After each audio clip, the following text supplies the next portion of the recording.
अभिवादन करे। महादेव जी का काम था हर रोज भस्म लगाना अपने शरीर को, क्योंकि भस्म विरक्ति का प्रतीक है। महादेव जी विरक्त है। उनका श्रृंगार करने के लिए किसी गहने की, सोने की, चांदी की जरूरत नहीं पड़ती। उनका श्रृंगार होता है भस्म से। वो भस्म को गहना मानते हैं। ये भस्म मतलब कुबेर का खजाना है, क्योंकि भस्म का मतलब है विरक्ति।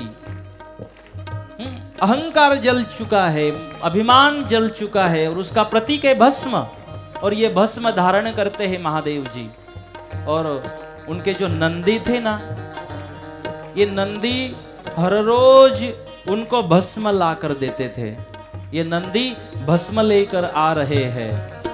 कैलाश पे विराज शिवनाथ डमरू वाले, कैलाश पे विराजे शिवनाथ डमरू वाले, कैलाश पे विराज शिवनाथ डमरू वाले, कैलाश पे विराजे शिवनाथ डमरू वाले, शिवनाथ डमरू वाले, शिवनाथ डमरू वाले, शिवनाथ डमरू वाले, शिवनाथ डमरू वाले, कैलाश पे विराज शिवनाथ डमरू वाले, कैलाश पे विराजे शिवनाथ डमरू वाले। नंदी के लिए जोरदार ताली। शिवनाथ डमरू वाले, भस्म लेकर जा रहे हैं नंदी जी भगवान के पास।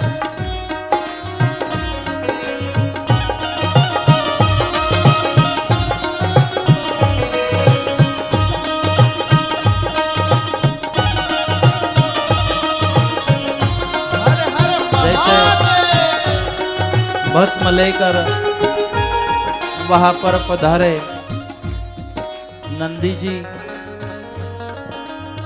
भगवान ने भस्म लिया और अपने शरीर को भस्म लगा रहे हैं। भस्म का मतलब है विरक्ति। ये इनका श्रृंगार है भस्म। और नई नई जली हुई जो चिता होती थी ना, उसका भस्म लगाने की आदत थी महादेव जी को। ये बाद में लगाना मेरे बाप।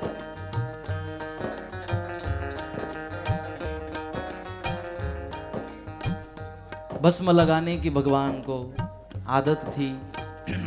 भस्म भगवान अपने शरीर को लगा रहे हैं। और नंदी जी वहां पर बाजू में खड़े हैं सेवा के लिए।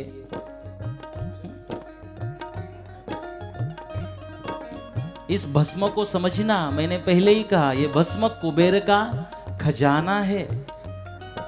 और भगवान कहते हैं बस ये भस्म ही सत्य है। जीवन हमारा एक दिन भस्म ही हो जाता है। और इसीलिए जब जन्म होता है ना, तो उसका बच्चे का वजन भी शायद 2.5 किलो होता है, 2.5 किलो। और मरने के बाद, चिता जलने के बाद जो राख तैयार होती है ना, उसका भी वजन 2.5 किलो होता है, 2.5 किलो। हमारा जीवन भी एक दिन राख होने वाला है, भस्म होने वाला है। और ये जीवन की सत्यता महादेव जी हमें बता रहे हैं कि ये हमारा जीवन नाशीवंत है। और भस्म लगाने का कारण है कि विरक्त बन जाओ। क्योंकि अहंकार, अभिमान जलने के बाद, अहम जलने के बाद ही भस्म तैयार होता है। और वो भस्म भगवान लगा रहे हैं, तो इसलिए अपना श्रृंगार कर रहे हैं। दोनों हाथों से ताली बजाकर हम भी अभिवादन करें भगवान को।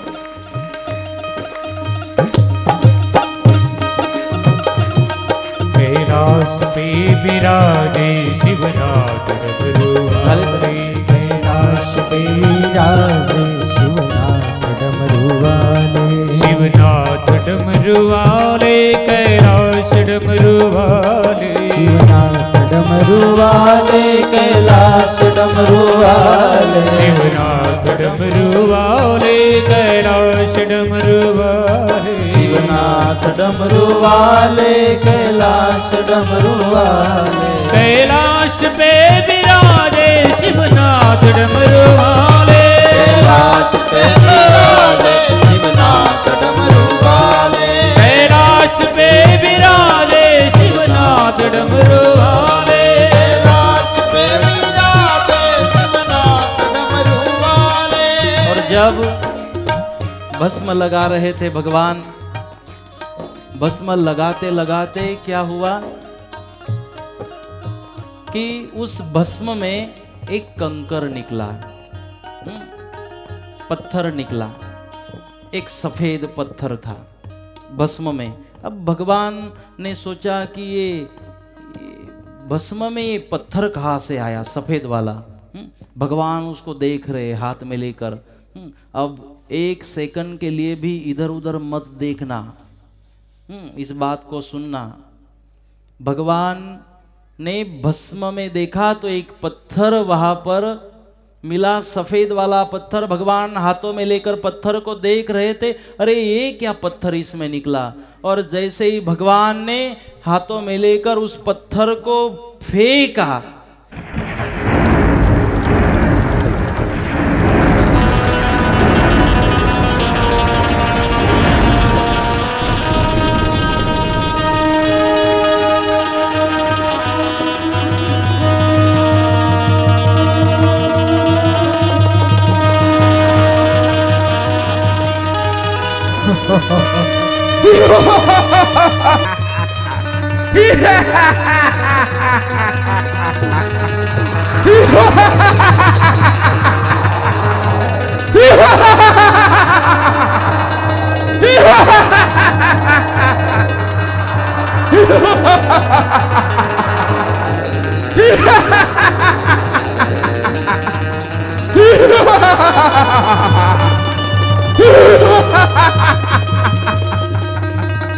जैसे ही भगवान ने उस पत्थर को एक जगह पर फेंका तो पत्थर को फेंकते ही उस पत्थर से एक राक्षस का निर्माण हुआ। जैसे ही निर्माण हुआ, महादेव जी सामने ही बैठे थे। महादेव जी को नमस्कार किया, महादेव जी को दंडवत प्रणाम किया और कहा, मैं आपका दास हूँ, मेरी उत्पत्ति आप द्वारा हुई है, मैं आपको दंडवत प्रणाम करता हूँ। और महादेव जी को नमस्कार किया।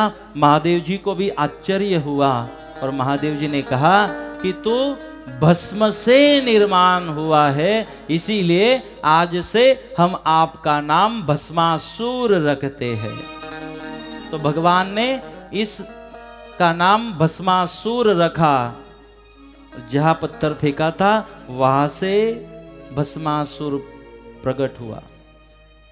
भस्मासुर को आशीर्वाद दिए, बोले भगवान मेरा निर्माण तो कर दिया, अब मेरे लिए काम तो दे दो। तो भगवान ने कहा चल तेरे लिए काम भी देते हैं। हर रोज मेरे लिए एक चिता का, जो नई जली हुई चिता है उसका भस्म मेरे लिए लेके आना, ये तेरे लिए काम, क्योंकि मुझे हर रोज आदत है भस्म को लगाने की, और वो भी नई चिता का भस्म।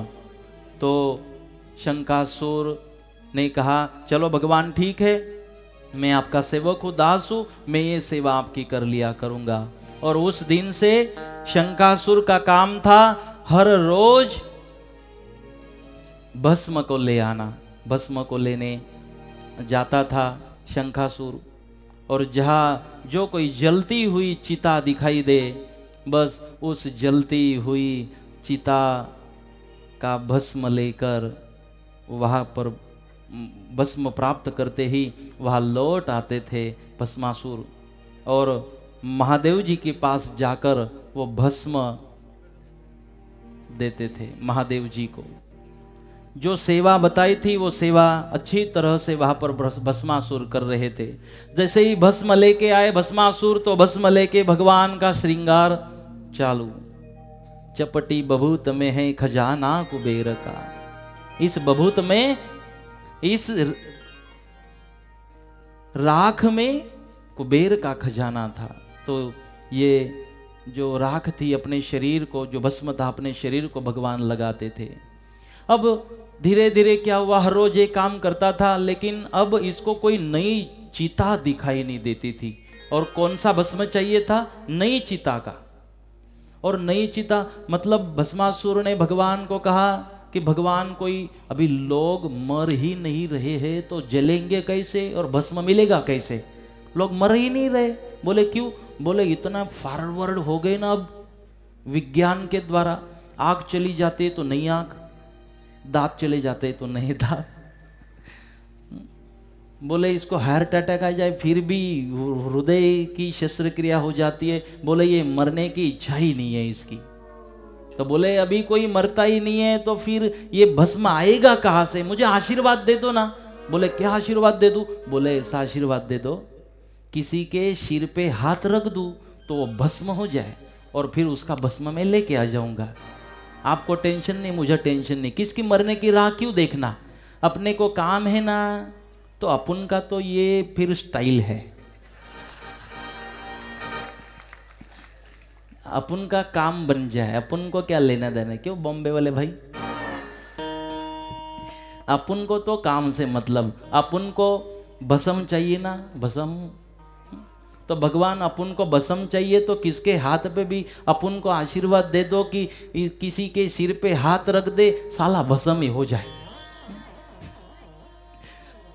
और फिर बात खत्म, किसी की राह देखने की जरूरत नहीं है। बोले चलो अब ये तो भोले सरकार, भस्मासुर ने मांगा और भगवान ने आशीर्वाद दे दिया, तथास्तु। अब इसको वरदान प्राप्त हुआ। कौन सा वरदान? जिसके सिर पे हाथ रखेगा वो भस्म हो जाएगा। और अब तो है ना, मैं भस्मासुर को भेज रहा हूं आपके बीच में। जो ताली नहीं बजाएगा ना भस्मासुर,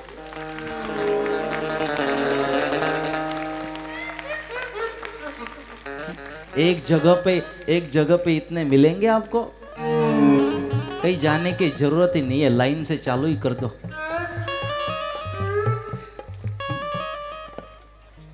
इधर पहले भेजू, इधर पहले भेजू, इधर भेजना है कि ज्यादा तकलीफ होती है घर पे।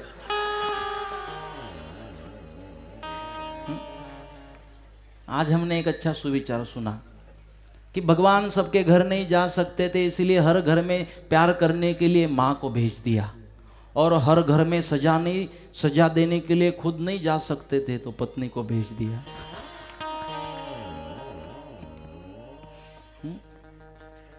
लेकिन आप नहीं है, ये उधर की बात है, राजस्थान की, मध्य प्रदेश, महाराष्ट्र, गुजरात की नहीं। आप तो बहुत अच्छे हो।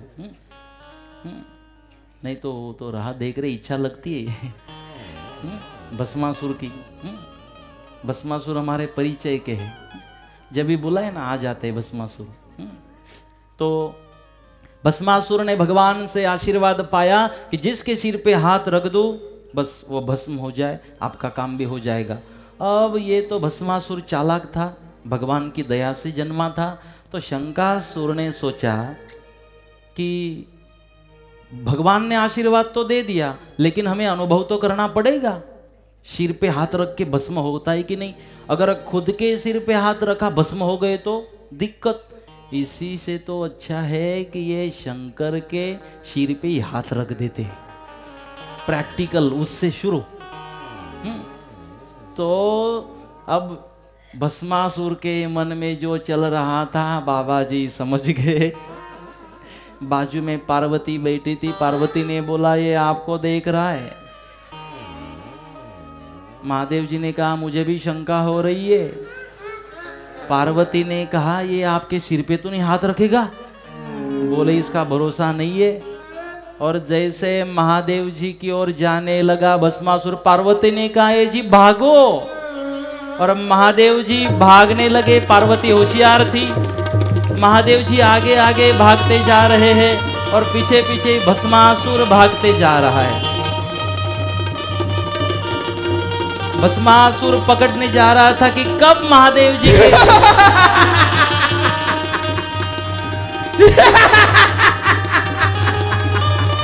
के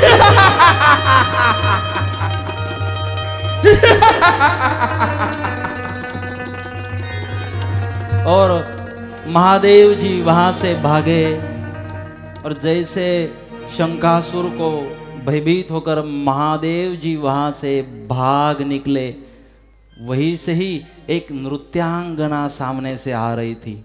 अब महादेव जी का पीछा छोड़ दिया और उस नृत्यांगना को देखने लग गया भस्मासुर। और भस्मासुर ने कहा, वाह, ये तो नृत्यिका लगती है, ये तो सुंदर स्त्री दिखाई दे रही है। और उसको देखते ही वहां पर भस्मासुर पहुंचा और भस्मासुर ने कहा, कौन हो? भस्मासुर पूछ रहा है। तब उसने कहा, मैं मोहिनी हूं। बोले, मोहिनी मतलब कहां से आई? बोले, मैं एक अप्सरा हूं स्वर्ग की। बोले, यहाँ क्यों आई? बोले, बस यहाँ से जा रही थी, आपसे मुलाकात हो गई। बोले, आप तो बहुत सुंदर दिखाई दे रहे हो। अब भस्मासुर भूल गया है महादेव जी को, क्योंकि अप्सरा को देख लिया और अप्सरा इसको पसंद आ गई भस्मासुर को। अब ये चालाकी महादेव और विष्णु भगवान की थी, क्योंकि महादेव भागे जा रहे थे। महादेव जी जब संकट में आते याद करते विष्णु जी को, जब विष्णु जी संकट में आ जाते याद करते। ये फ्रेंडशिप थी दोनों की। झगड़ा उन दोनों में नहीं है, झगड़ा हमारे अंदर है, शैव और वैष्णव में। ये महादेव जी ने प्लान बनाया था, विष्णु जी को याद किया। अब विष्णु जी ने क्या किया? विष्णु जी अब मोहिनी बन के आ गए इसको फंसाने के लिए। ये मोहिनी बन के विष्णु जी आए भस्मासुर के सामने। पता था मुझे देख के महादेव जी को भूल जाएगा, वैसे ही हुआ। अब कहा, क्या हम आपको पसंद आ गए? बोले, हाँ बहुत। तो भस्मासुर ने कहा, शर्मा रहा था भस्मासुर बोलने के लिए थोड़ा। बोले, आपसे कुछ कहना है। बोले, क्या कहना है? बोले, क्या हमसे शादी बनाओगी? तो तब मोहिनी ने कहा, ये भी तो चालाक थी, ये भी तो फंसाने आई थी। इसने कहा, ठीक है, लेकिन मैंने नक्की किया है, जो मेरे जैसा नृत्य करेगा उसके साथ ही मैं शादी बनाऊंगी। क्या मेरे जैसा नृत्य करेगा? बोले, अगर तुझे पाना है तो अगर जरूर पड़ी थी तो चांद को भी ले आना पड़ता है। तो नाचने की बात करती है। कई लोग कहते हैं ना, शादी से पहले चांद भी लेके आऊंगा, बाद में डिब्बा निकाल के भी देते नहीं घर में। देते, निकाल के देते डिब्बा घर में, नहीं देते बोले। तो मोहिनी ने कहा, मेरे जैसे आपको नृत्य करना पड़ेगा। अगर मैं जैसी कृति करूंगी ना, वैसे आपको कृति करनी पड़ेगी। अब मोहिनी चालाकी से क्या करने वाली थी पता है? कि नाचते नाचते अब मोहिनी को क्या करना है, उसका हाथ उसके ही सिर पे रखना है कि वो ही भस्म हो जाए। ये चालाकी थी मोहिनी की, और इसीलिए वो नृत्य कर रही है और भस्मासुर भी नृत्य कर रहा है बहुत मन से। क्यों? अगर इसको पसंद आ गया नृत्य तो ही शादी बनने वाली है। तो अब नृत्य कर रही है मोहिनी।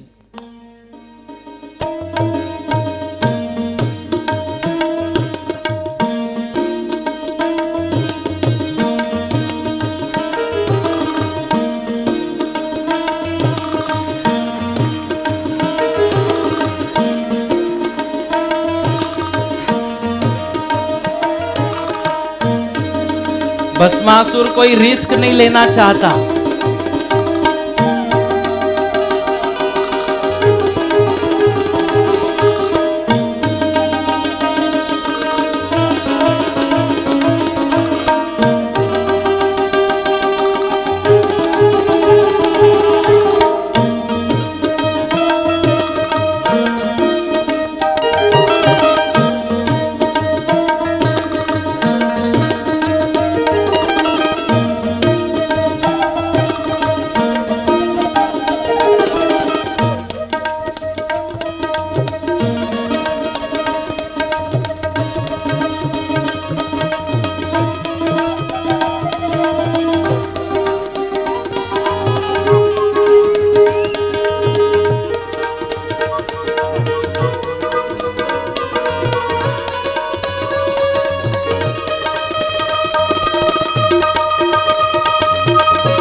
चालाकी से कोशिश कर रही थी मोहिनी कि वो सिर पे हाथ रखे, लेकिन वो भी समझदार था, मैं नहीं रखने वाला वो हाथ।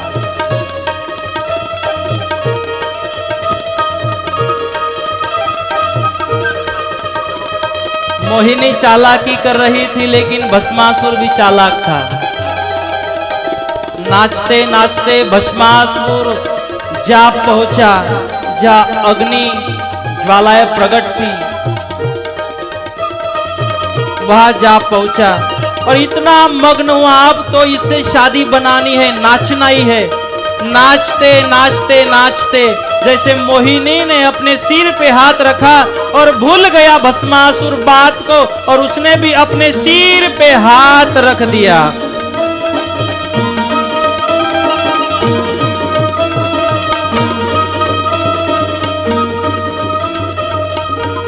और जैसे अपने सिर पे हाथ रखा तो भस्मासुर भस्म हो गया।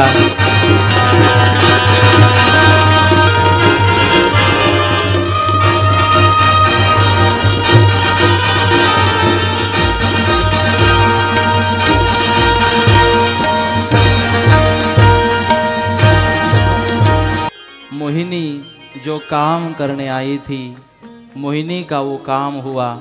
चालाकी से उसको काम करवाना था, चालाकी से काम करवा दिया, हाथ रखवा दिया उसका उसके शरीर के ऊपर और भस्म कर दिया।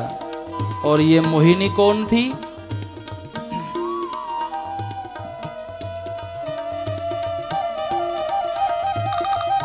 विष्णु भगवान की अवतार थी।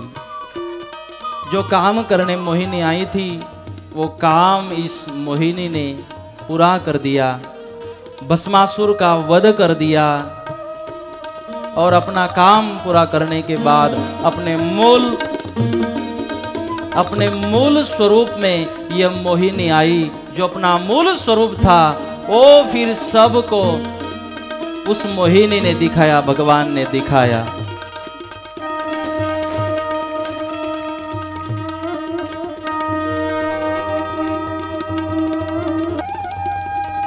ये वो भगवान थे, विष्णु भगवान, जो मोहिनी बनकर, अप्सरा बनकर आए थे और जिन्होंने चालाकी से फिर भस्मासुर का वहां पर वध किया। भस्मासुर का वध हुआ क्योंकि ये जिसने आशीर्वाद दिया था उसके प्राण लेना चाहता था महादेव जी के। मतलब कभी कभी ये ऐसे जो भस्मासुर होते वो भगवान को भी तकलीफ करते, भगवान को भी भागना पड़ा। और भगवान ने वहाँ, दूसरे भगवान ने, विष्णु भगवान ने वहाँ पर उनको बचाया। भस्मासुर का वहाँ पर विष्णु भगवान के द्वारा वध हुआ, उसको भी भस्म कर दिया। तो हमने देखा कितना एक अच्छा प्रसंग यहाँ पर, जहाँ से भस्मासुर वहाँ पर पार्वती पतये हर हर महादेव।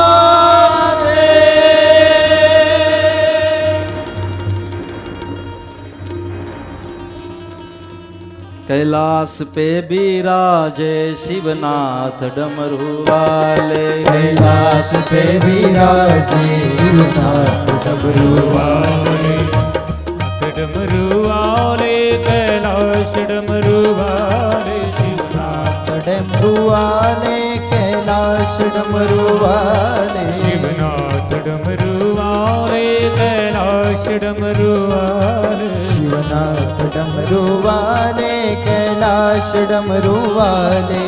कैलाश पे विराजे शिवनाथ डमरू वाले, कैलाश पे विराजे शिवनाथ डमरू वाले, कैलाश पे विराजे शिवनाथ डमरू वाले, कैलाश पे विराजे शिवनाथ डमरू वाले, शिवनाथ डमरू वाले, शिवनाथ डमरू वाले, शिवनाथ डमरू वाले। कैलाश पे विराजे शिवनाथ डमरू वाले। दोनों हाथों से ताली बजाते हुए लाइट कर दो। डमरू वाले,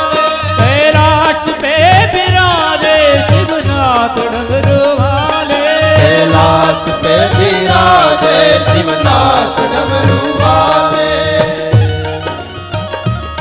दोनों हाथों से ताली बजाते हुए नमः शिवाय ओम नमः शिवाय हर हर बोले नमः शिवाय नमः शिवाय ओम नमः शिवाय